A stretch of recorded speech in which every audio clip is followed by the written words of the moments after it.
Black and white அரசியல் சூத்திரம் நிகழ்ச்சிக்கு வருகை தந்திருக்கும் மூத்த பத்திரிகையாளர் எஸ்பி லட்சுமணி வரவேற்கிறேன். வணக்கம். வணக்கம். பொங்கல் விடுமுறையில் அரசியல் பரபரப்பு இருக்காதுன்னு நினச்சா வழக்கம் போல் துக்ளக்கூடிய ஆண்டு விழா. அந்த ஆண்டு விழாவில் துக்ளக் ஆசிரியர் குருமூர்த்தி பேசுகிறார்.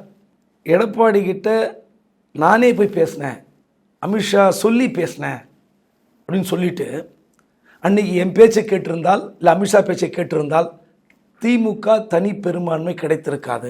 ஒரு 15 சீட் தான் கேட்டோம் பிரிந்து போனவர்களுக்காக. அப்படி கொடுத்திருந்தால் திமுக தனி பெரும்பான்மை கிடைத்திருக்காது என்பது மட்டுமல்ல, அப்போது மைனாரிட்டி கவர்மெண்ட்டை கலைஞர் மாதிரி ஸ்டாலினால் நடத்த முடியாதுன்னு சொல்கிறார். எப்படி அந்த தீர்மானத்துக்கு குருமூர்த்தி வருகிறார்? இல்லை, தனிப்பட்ட முறையில் குருமூர்த்தியினுடைய கருத்துன்னு தான் நான் பார்ப்பேன். அந்த நேரத்தில் அமித்ஷா இப்படி ஒரு கருத்தை சொல்லவே இல்லை. அவர் என்ன சொன்னார்னா, அப்போ மத்திய உள்துறை அமைச்சர், இவரும் முதலமைச்சர், எடப்பாடி முதலமைச்சர், இவர்கிட்ட மாநில உளவுத்துறை இருக்குது, இவர்கிட்ட மத்திய உளவுத்துறை இருக்குது. எனக்கு கிடைக்கிற தகவல்கள் இந்த வடிவத்திலேயே நம்ம தேர்தல் சந்திச்சோன்னா வெற்றி கிடைக்காது அப்படின்னு வெற்றியை தான் அவர் மீன் பண்ணார் அமித்ஷா. மெஜாரிட்டி மைனாரிட்டி திமுகவுக்கு பத்தாது, அதுக்குள்ளேயே போகலை. நாம் ஜெயிக்கணும்னா சசிகலாவையும் தினகரனையும் நம்ம அன்னைக்கு கொண்டு வரணும் அப்படின்னு அதை தான் சொன்னாங்க. அதுக்கு காரணம் அந்த ஏகோபித்த வரவேற்பு. அவங்களும் பார்த்தாங்க, இன்டெலிஜென்ஸும் நோட் போட்டிருப்பாங்க, பயங்கரமான வரவேற்பு. ஜெயிலிருந்து வந்த மாதிரி தெரியலசாலாம் சொல்லியிருப்பாங்க, அவங்கவுங்க லாங்குவேஜில் அமித்ஷாக்கு புரியுற மாதிரி சொல்லியிருப்பாங்க. அவரும் செக் பண்ணியிருப்பார். அதையெல்லாம் சொன்னபோது அந்த லீலா பேலஸ் ஹோட்டலில் BL சந்தோஷ் இருந்தார், எடப்பாடி, OPS, இவர் 4 பேர் தான் இருந்தாங்க. OPS ஒத்துக்கிட்டார், அதில் ஆச்சரியம் இல்லை. எடப்பாடி ஒத்துக்கல. எனக்கு கிடைக்கிற தகவல்கள் நான் 150 தொகுதி ஜெயிச்சிருவோம் தான் சொல்கிறாங்க அப்படின்னு சொன்னபோது, இது உங்கள் தேர்தல்னு சொல்லிட்டு அவர் கிளம்பிட்டார். அப்போது அதில் கடைசியாக எந்திரிக்கிறதுக்கு முன்னாடி கூட அவர் சொன்னது, நீங்கள் நேரடியாக கூட தினகரனுக்கு கொடுக்க வேண்டாம், உங்களுக்கு சங்கடமாக இருந்தா எங்களுக்கு. இதைத்தான் அங்கே குருமூர்த்தி பேர் சொல்லாமல் சொன்னார். எங்ககிட்ட கொடுங்க, நாங்கள் கொடுத்துட்றோம். 30 கொடுங்க, நாங்கள் 15, அவங்க 15 மாதிரி அர்த்தம்.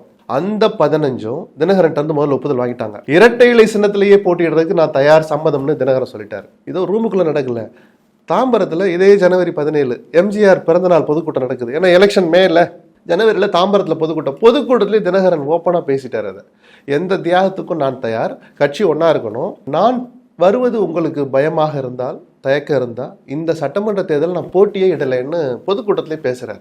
இது அமித்ஷாவும் சொல்கிறார். அவர் நிற்கலை, 15 கொடுங்க, ரெட்டல் இல்லை நிற்கிட்டு கொரோனா கண்ட்ரோல் உங்ககிட்ட தான் இருக்கும். அமமுக காரங்க கண்ட்ரோல் யாரு, எழுத்து ஓட்டு போட முடியாது, போனால் பதவி போயிடும். வேறு அந்த உதாரணம் அந்த ஆட்சியிலே இருக்குது. ஒத்துக்கவே இல்லை.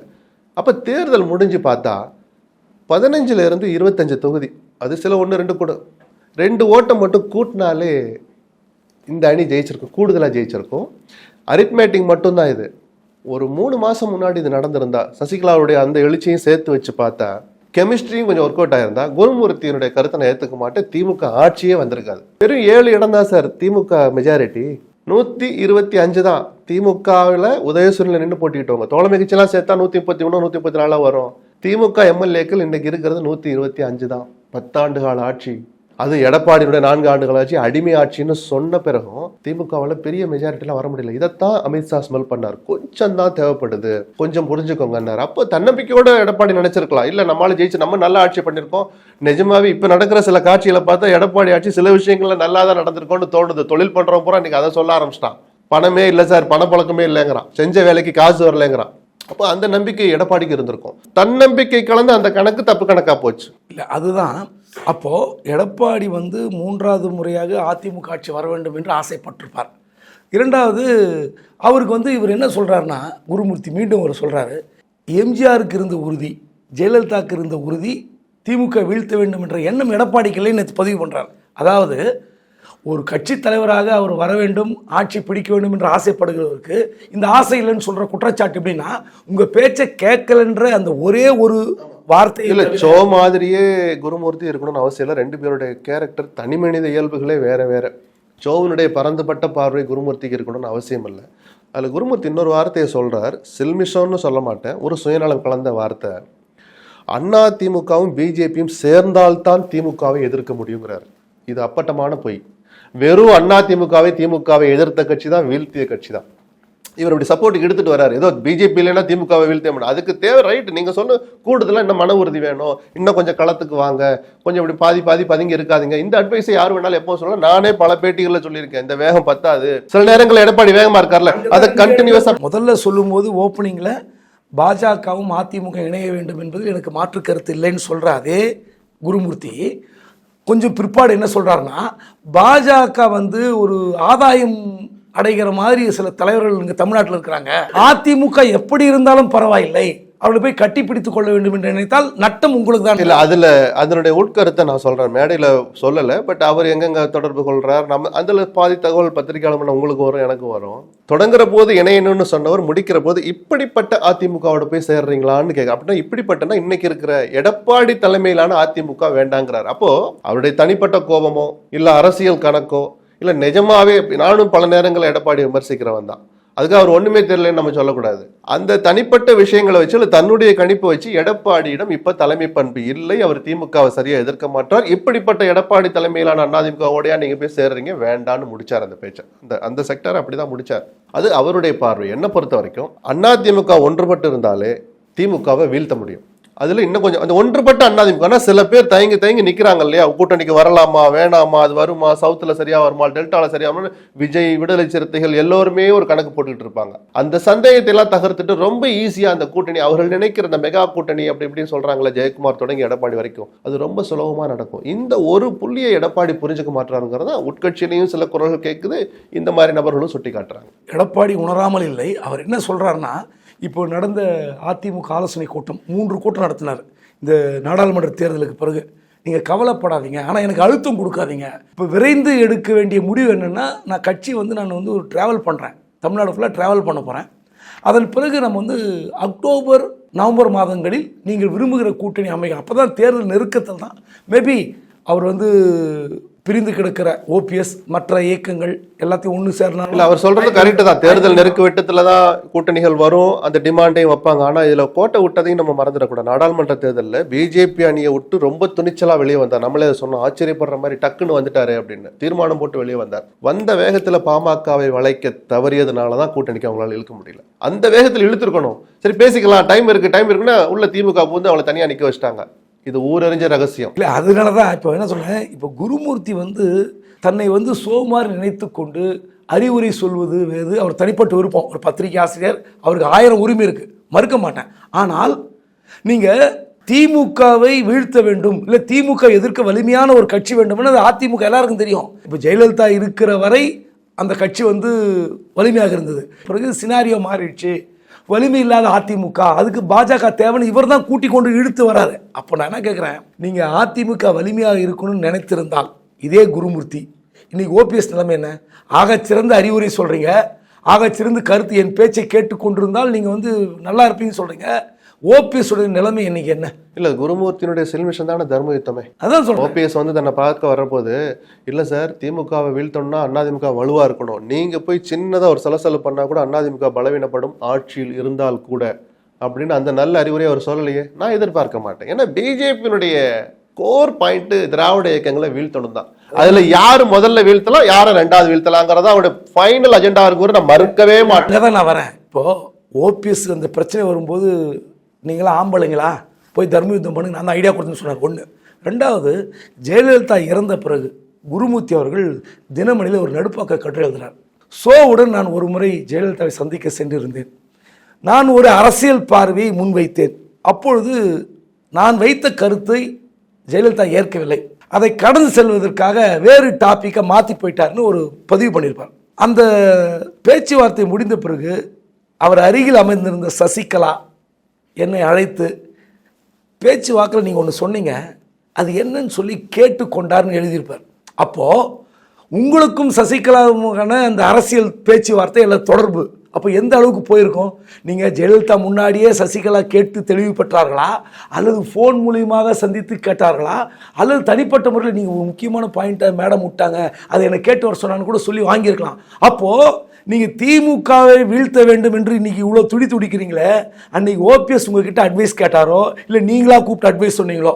சசிகலாவை நீங்கள் தனிமைப்படுத்தாதீர்கள், அந்த அம்மா ஜெயிலுக்கு போனால் பரவாயில்ல, அங்கே இருங்க அப்படின்னு ஏன் சொல்லலை? அப்போ என்ன அர்த்தம்னா, அதிமுகவை அழிக்க வேண்டும் என்பதுதான் பாஜகவுடைய பிரதான நோக்கம். இன்னைக்கு நீங்க குதிக்கிறீங்களே எப்படி? அப்ப என்ன நோக்கம்? அதனுடைய தொடர்ச்சி நீங்க சசிகலா குருமூர்த்திங்கிற அந்த புள்ளிகளை தொட்டதுனால நான் சொல்றேன். 21 சட்டமன்ற தேர்தல் நெருங்கி வருது. சசிகலா மௌனமாவே இருக்கிறார். அமமுகவுக்கு என்னுடைய ஆதரவுன்னு சொல்ல மறுக்கிறார், அல்லது சொல்லாம மௌனமா இருக்கிறார். ஏன்னா அதிமுகவில் கிளைம் பண்ணி வழக்கும் போடுற அந்த முடிவுகளில் இருக்கிறார். அப்போ திடீர்னு சசிகலா இருந்து ஒரு அறிக்கை வருது, நான் அரசியலை விட்டு ஒதுங்குறேன்னு. தேர்தல் சூடு கொதிக்க தொடங்கிடுச்சு, அரசியல் விட்டு ஒதுங்குறேன்னு சொன்ன போதும் குருமூர்த்தி சசிகலாவிடம் பேசினார். விவரம் தெரிஞ்சவங்களுக்கு தெரியும். அப்போ அதிமுக நல்லா இருக்கணும்னு அன்னைக்கு குருமூர்த்தி நினைச்சிருந்தா, அம்மா நீங்க இந்த முடிவை எடுக்காதீங்க, ஒன்று எடப்பாடி ஆதரிங்க அல்லது தினகரன் ஆதரிங்க, ஏதோ நீங்க தனியா போயினா. அன்னைக்கு சசிகலாவுக்குன்னு ஒரு கூட்டம், ஒரு செல்வாக்கு இருந்ததை யாருமே மறக்க முடியாது. இன்னைக்கும் ஏதோ ஒரு அளவுல இருந்துகிட்டு தான் இருக்கு அந்த சமூகத்து மக்கள் மத்தியில். 21 மார்ச் ஏப்ரல் அது இன்னும் கொஞ்சம் உச்சத்தில் இருந்த நேரம். ஏன்னா சசிகலா மேல ஒரு பரிதாபம் கலந்த ஒரு பார்வை தமிழ்நாட்டு மக்களுக்கே வர ஆரம்பிச்சது.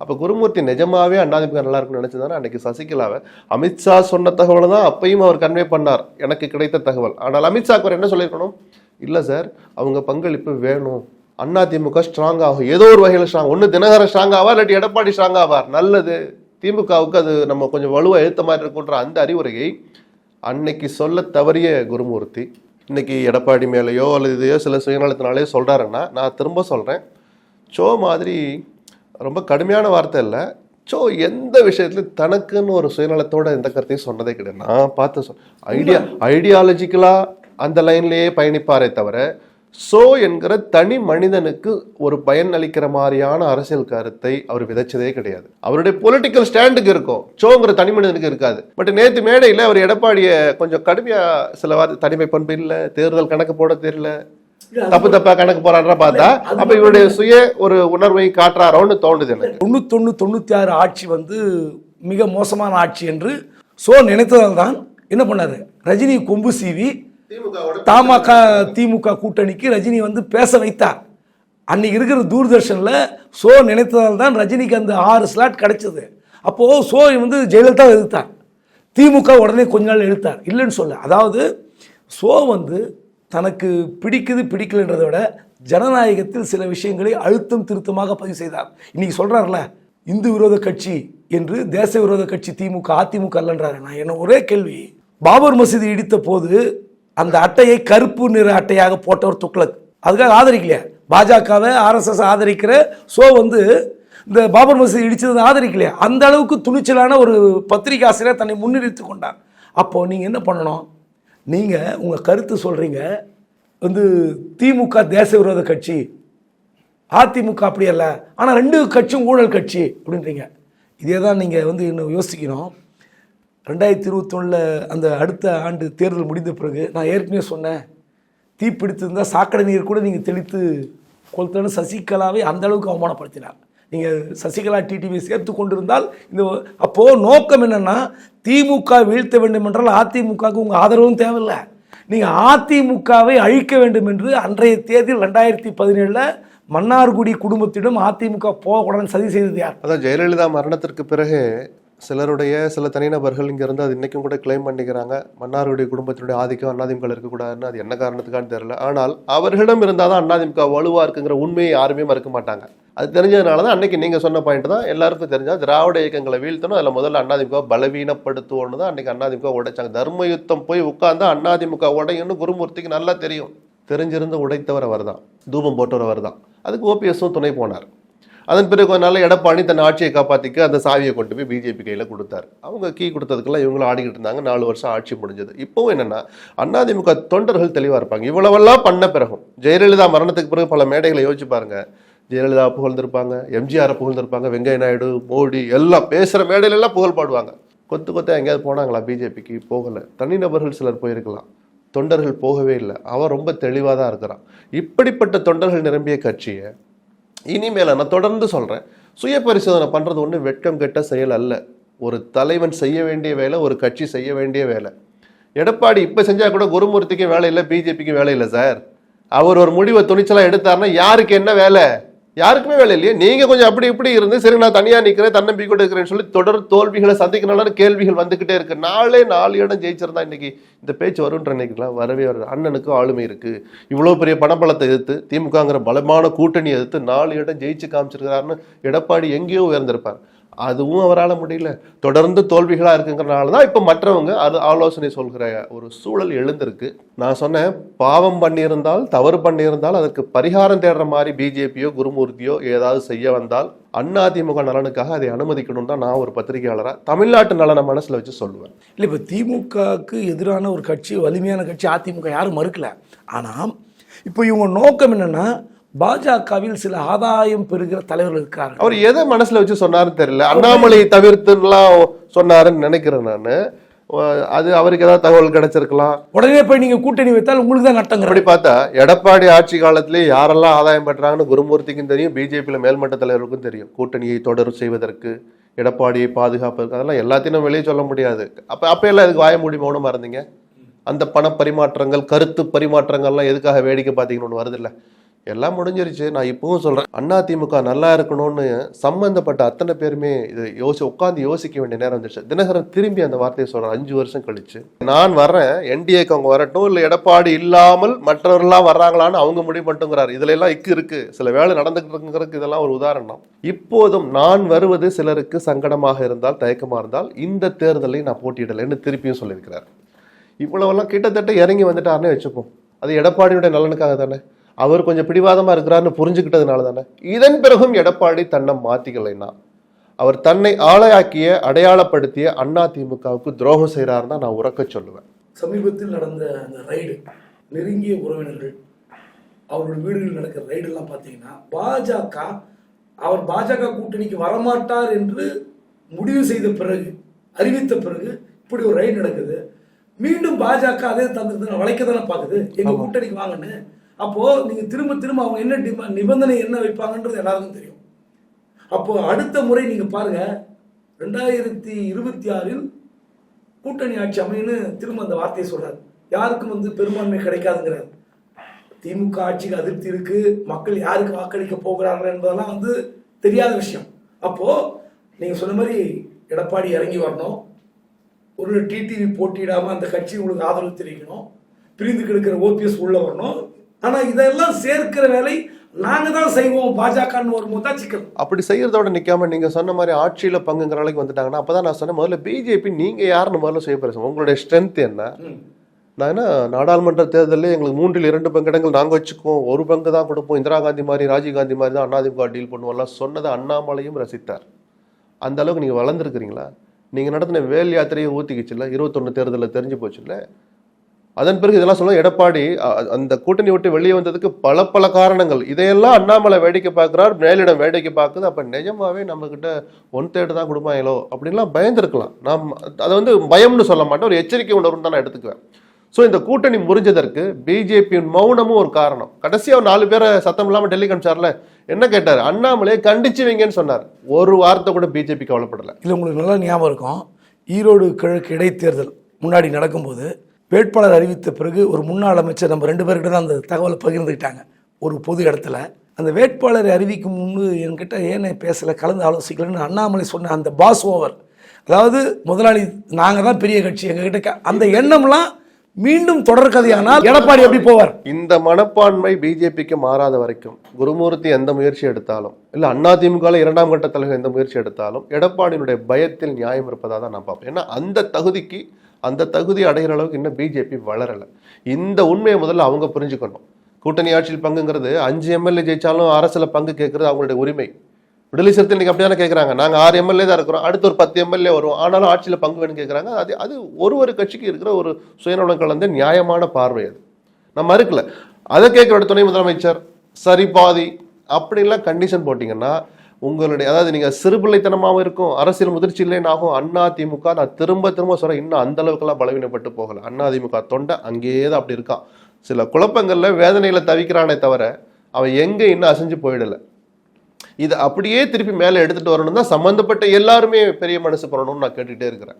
2026 சட்டமன்ற தேர்தலில் பாஜகவுடன் கூட்டணி வருதா வரலையா நமக்கு தெரியாது, அது எடப்பாடி இறங்கி வருவார் தெரியும். ஆனால் இந்த ரைடு மூலமாக எடப்பாடியை பயமுறுத்தி கொண்டு வருவார்களா, அல்லது எடப்பாடி நான் ஏற்கனவே அறிவித்தது உண்மைதான், நாடாளுமன்றத்தில் மட்டுமல்ல சட்டமன்றத்திலும் கிடையாது என்று சொன்னபடி பிரிந்து போன பங்காளிகளை சேர்த்து கொண்டு துணிச்சலாக நிற்பாரா? இந்த நாடாளுமன்ற தேர்தல்னு வர்றபோது பிஜேபியினுடைய கூட்டணி பலம் தான், வரம் தான் நான் சொல்லுவேன். ஏன்னா பலமான வேட்பாளர், பிரதமர் வேட்பாளர் இருந்தார். சட்டமன்ற தேர்தலை பொறுத்த வரைக்கும் அது அவங்க பிஜேபி திமுகவோட கூட்டணி வைத்தாலும் அதிமுகவோட கூட்டணி வைத்தாலும் அது சாபம் தான், சுமை தான், ரசிக்கவே மாட்டாங்க. சட்டமன்ற தேர்தல் வர்றபோது அந்தந்த தொகுதியில் மைனாரிட்டி ஓட்டு ஒரு தாக்கத்தை ஏற்படுத்தும், வெற்றியோ தோல்வியோ அங்கேயே கதை முடிஞ்சு போயிடும். ஆனால் பிஜேபிக்கு ஒரு ஆசை இருக்குது, நம்ம யார் முதுகுலையாவது சவாரி செய்யணும். ஏன்னா இன்னும் நம்ம அந்தளவுக்கு வளரலைங்கிறத தேசிய தலைமை உணர்ந்துட்டாங்க. ஸோ இப்போ இந்த ரெய்டு மூலமாக ஆர்ம் ட்விஸ்டிங் மறைமுகமாக நடந்தால் என்ன அவங்க எதிர்பார்க்குறாங்கன்னா, கூட்டணிக்கு வாங்க, ஒன்றுபட்ட அதிமுகவுக்கு முதல்ல ஒத்துக்குங்கிற அந்த ப்ரெஷர் தான் எடப்பாடிக்கு முதல்ல கொடுக்குறாங்க. இல்லை நம்ம தனியாக நிற்கிற மாதிரி நிற்போம். அவங்களுடைய இலக்கு பொதுவாக 29 தான் இருக்கும். 26 பற்றிலாம் ரொம்ப மெனக்கிட மாட்டாங்க. அண்ணாமலை மாதிரியானவங்க இல்லை நம்மளும் இங்கே அரசியல் போகணும்னு சொல்லிட்டு ஒரு அழுத்தம் கொடுப்பாங்களே தவிர, காங்கிரஸ் கட்சி மாதிரி தான் அவங்களுடைய இலக்கு 29 தான் இருக்கும். அதுக்கு வலிமையான அதிமுக நம்ம கையில் இருக்கணும்னு அந்த சுயநலம் கலந்த பார்வையை நோக்கி போவாங்களோன்னு தோணுது. ஒருவேளை எடப்பாடி மிக உறுதியாக இருந்தால், தினகரன் சொன்ன அந்த வார்த்தை 4 ஆண்டு கால பழமையான ஒரு விஷயத்தை எடுத்துட்டு வந்து இவ்வளவு தூரம் விரிவாக எடப்பாடிக்கு எதிராக குருமூர்த்தி சொல்கிற இந்த விளக்கத்தை எல்லாம் பார்த்தா, எடப்பாடியை நகர்த்தி விட்டு இதெல்லாம் சொல்கிறது சொல்லப்போம் எவ்வளோ தூரம் சாத்தியம்னு தெரியல. ஏதாவது டிஸ்டர்ப் பண்ணுவாலும் நான் ஆச்சரியப்பட மாட்டேன். ஏன்னா பிஜேபியுடைய சமகால வரலாறு அப்படிதான் இருக்கு. தங்களுக்கு பிடிக்காதவர்களை வீழ்த்துவது, டிஸ்டர்ப் பண்றதுங்கிறது அவங்களுக்கு கைவந்த கலை. விசாரணை ஏஜென்சியில கையில வச்சுக்கிட்டு எடப்பாடி நகர்த்தி விட்டு இன்னொருத்தர் அந்த இடத்துக்கு தலைவராக நிறுத்தி அதிமுக வலிமைப்படுத்துறேன்னு பிஜேபி இறங்கினா அது பிஜேபிக்கு நட்டம், அதிமுக நட்டம் இல்ல. அது எந்த மாதிரி அதை அமல்படுத்துறாங்க, அதை தொண்டர்கள் எப்படி எடுத்துக்கிறாங்க, அது எந்த காலகட்டத்தில் நடக்குது, அது நடந்து முடிஞ்ச பிறகு அந்த உணர்வுகள் கொஞ்சம் கொஞ்சமா சரியாகி தீவிரமா உற்சாகமா களத்தில் இறங்குற அளவுக்கு கால இடைவெளி இருக்கா, இப்படி பல விஷயங்கள் சம்பந்தப்பட்டது. போக போக நம்ம விவாதிக்கலாம். நன்றி, வணக்கம். நன்றி.